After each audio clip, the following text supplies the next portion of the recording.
আমি পোলাও বা বিরিয়ানি খেতে এত পছন্দ করি যে দিনের বেলা 10 বার আমাকে পোলাও খেতে দিলে বা বিরিয়ানি খেতে দিলে আমি 10 বারই খেতে পারবো। খাওয়া দাওয়ার ব্যাপারটা অলওয়েজ এক্সপ্লোর করতে আমি খুব পছন্দ করি এবং নতুন নতুন রেস্টুরেন্টে যাওয়া আমার একটা হবির মতো। তো এই সুবাদে আমি চলে গেলাম কাচ্চি মাশাল্লাতে।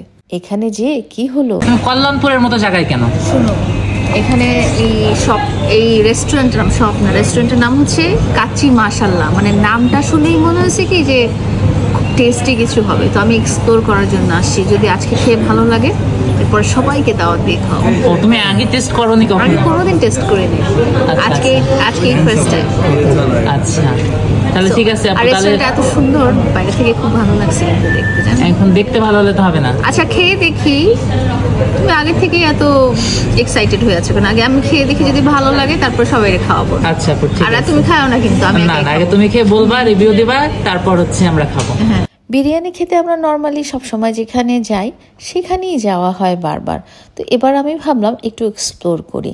তো শাহিন ভাই আমাকে বললেন কাচ্চি মাশাল্লাহ নামের এই রেস্টুরেন্টটা আছে কল্যাণপুরে, 23 কল্যাণপুর। এই মেইন রোডের উপরে রেস্টুরেন্টটা, বাইরে থেকে দেখতেই খুব ঝলমলে। আর এখানকার বিরিয়ানি খেয়ে আমার যে এতই ভালো লাগলো, মনে হলো যে আমি আবারও আসব। সবচেয়ে মজার ছিল বিরিয়ানির মধ্যে বড় বড় আলুগুলো, গরম গরম নরম নরম মাংসগুলো। তো আপনারাও চলে আসবেন যদি আপনারা নতুন জায়গায় এক্সপ্লোর করতে চান। আর এখানে রয়েছে অনেক বড় পার্টি দেওয়ার একটা সুন্দর সুবিধা।